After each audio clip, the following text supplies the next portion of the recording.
Plus money and chasing your dreams. Easy beat, turn the place, everything. Marriage and relationships are not about rings. Trying to raise a family is so insane. He tries to keep politics off the brain. But sitting in the questions, he might just scream. Business and entrepreneurship is his thing. There is society, and there is reality. That's my dad. That's my dad. Welcome. I am BBT, and you can ask me anything. How y'all doing? Happy Saturday. Me? I just woke up from a nap. We had a game this morning, and we got smoked.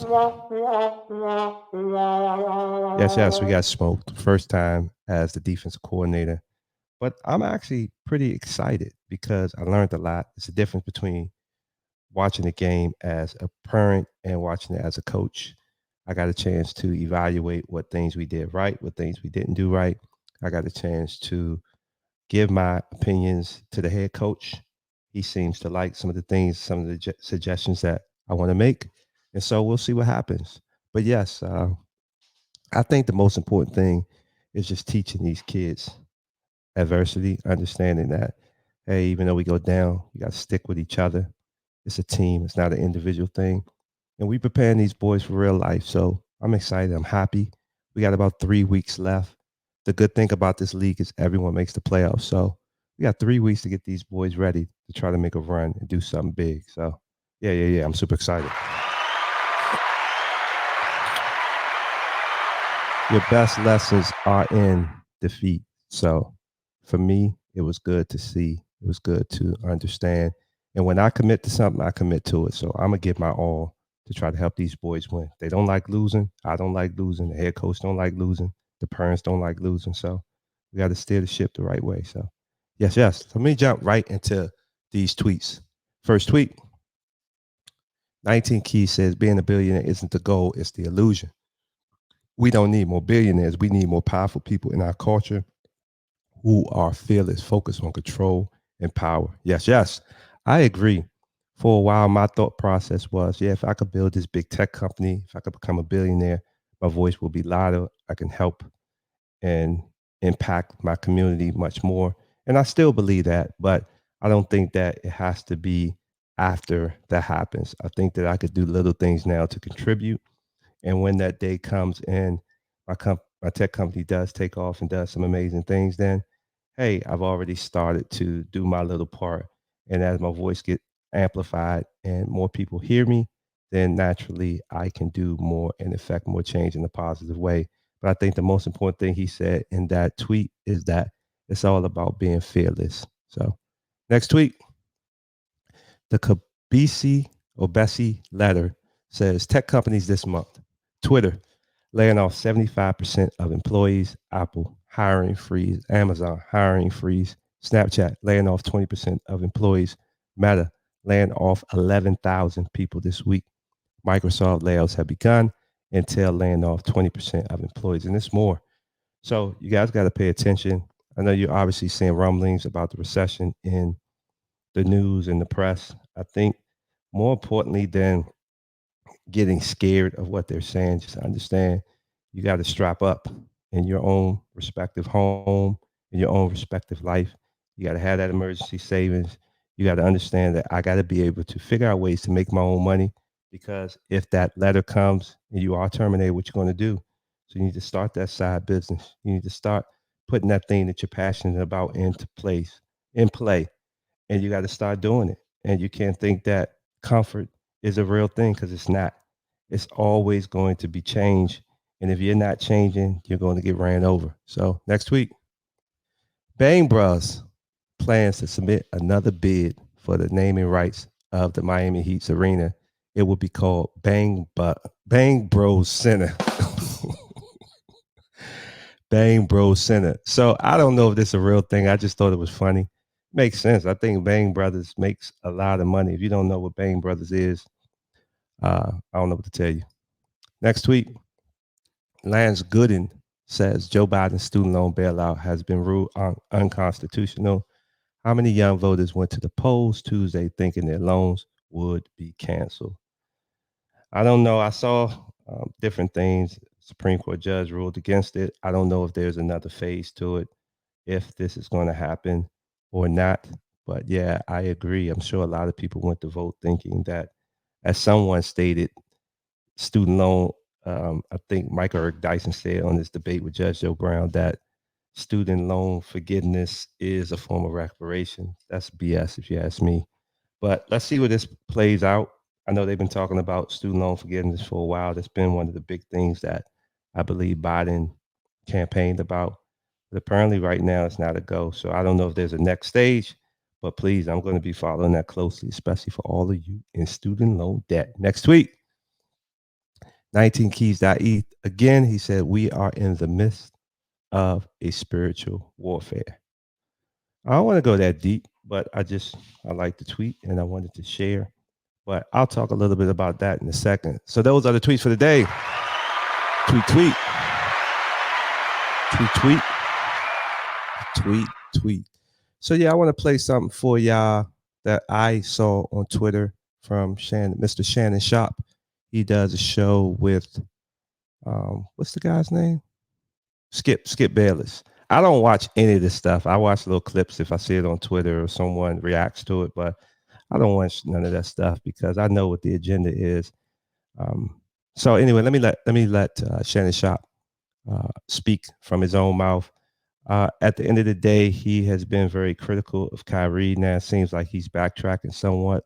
So I'm gonna play a clip from him, then I'm gonna play something from Jason Whitlock's show. So let's do this. Don't speak for everybody. Let's do this. Let's do this. Let's do this. Let's play this. Don't speak for everybody in the black community, but let me tell you why some of the black people are rallying behind Kyrie and Kanye. It says that because when blacks have a misstep, it seems like we suffer the harshest penalties. It seems like other groups offend blacks, and they never suffer the penalty that Kyrie and Kanye have suffered. It seems like to us, don't speak for everybody in the black community, but let me tell you why some of the black people are rallying behind Kyrie and Kanye. It says that because when blacks have a misstep, it seems like we suffer the harshest penalties. It seems like other groups offend blacks, and they never suffer the penalty that Kyrie and Kanye have suffered. It seems like to us, a lot of us, not all, a lot, some of us, a large portion of us, is that black are bound by shackles. We're held more accountable for our actions and our words, where our counterparts with cobwebs, they're easily brushed aside. Shannon, he apologized. He or she said they were sorry. Why can't we get the same benefit of the doubt? Kyrie was wrong, but I believe Kyrie was wrong, but I also can believe the punishment was excessive. After what President Trump has said about the American Jews versus the Israeli Jews and what he's tweeted and what he's posted, and he ain't got canceled yet. So don't give me that if this would have happened, if that would have happened, because we've seen in instances when they have done things, they've never been canceled. And that's what we do. They cancel us, no question asked. There's not enough apology. Kyrie can get on his bended knee. He can come to the people in the most humble way he know how. Bow head, humble heart, and bent knee. And that's still not enough for some. So what do y'all think? I think that part of the world of sports and commentating it's a big part of our distraction. It keeps us entertained. It can tinkle on the line on so many different things. And so yeah, I'm glad he said it. I think that it's important to hear, but I'm not sure how genuine it was what he said, because at the end of the day, it's not just the fact that we do things and the punishment is harsher. I think it's the fact that beyond that, we should be able to speak up and speak out, because we got a long history of issues and travesties and things that's been done to us. So yeah, I mean, you can't sit up here and say, yeah, the punishment was bad for Kyrie, but he was still wrong. He was still wrong. Like, he threw that in there. Like, was he really wrong? So anyway, I want to play this Jason Whitlock point. He was talking a little bit about Shannon Sharpe and a few others that's in the press, like Jalen Rose. So let me do this one more time.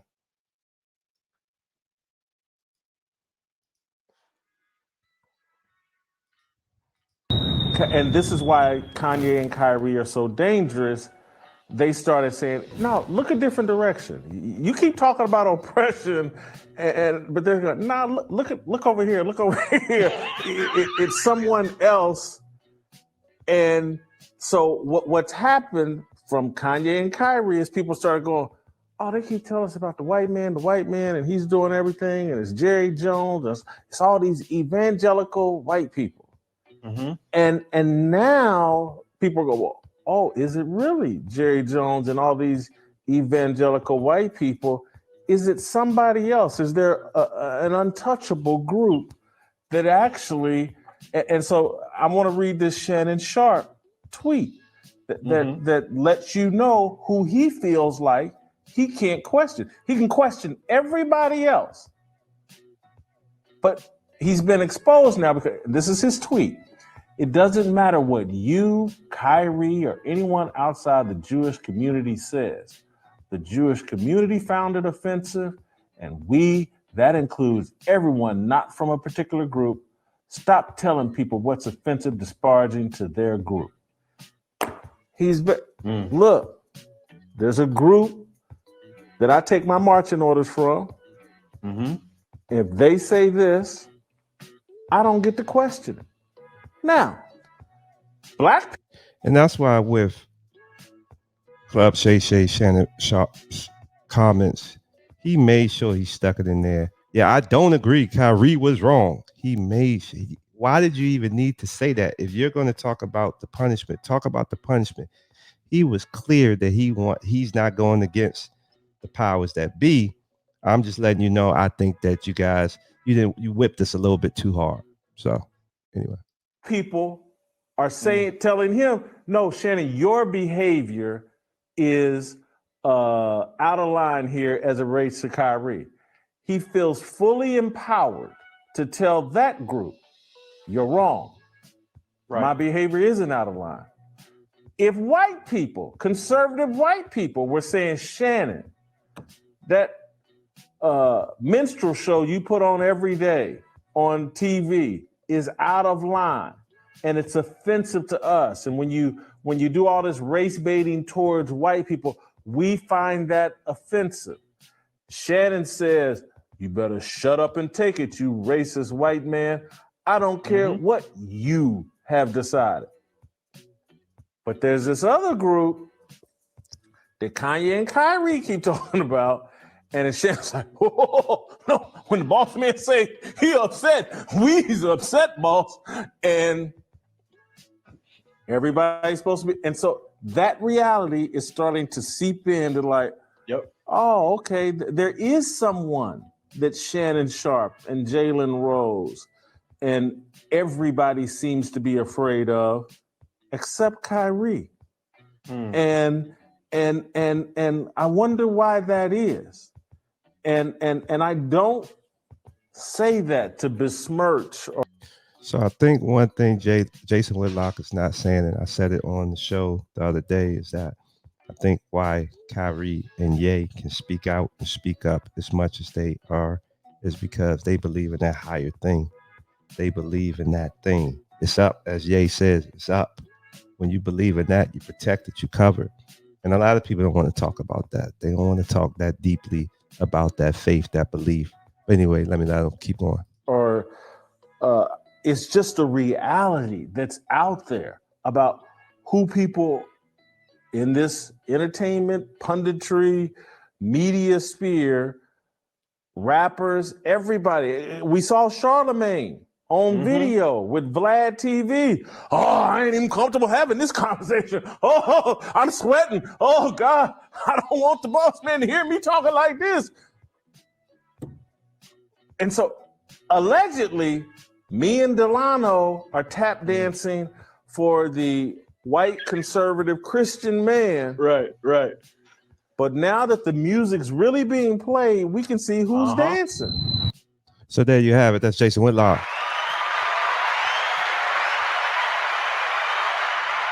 See, me personally, I listen to people like Jason Whitlock and Kwame Brown. They talk about this go along, get along game. They talk about this power to be. Obviously, it's things that people like myself, we talked about between certain groups of friends that we can have these deep conversations with, because you can't have it with everyone. And the reality is we know, but now we're seeing it straight in front of our face. And it's like, what are we going to do about it? So, yeah, I just wanted to play that part with the Shannon Sharpe. I wanted to play the Whitlock part. And then I think I'm getting up out of here. Once again, I was tired. I had to take a nap. I stayed up late last night doing the show. And then we had to get up early for the game. So I'm going to wrap it up. Anyway, what are your thoughts? Do you think that whatever that was, if Shannon Sharpe was a genuine, like I said, I think that he still knows who's in control, and he's only going to say what he's allowed to say, and he's also going to stay on the attack, which I still think he did with Kyrie. So would love to get your comments, your feedback. Would love to share your thoughts with mine. So what I like to do, just so you know, I like to, I'm not really busy. I could respond to each and every person, but I like to take one day and just respond to all the comments. So feel free to leave a comment, subscribe, turn on those notifications. At some point, I'm going to get the courage to go live, because I think I will have a bang up and bang out live show. But for now, I'm out of here. Peace.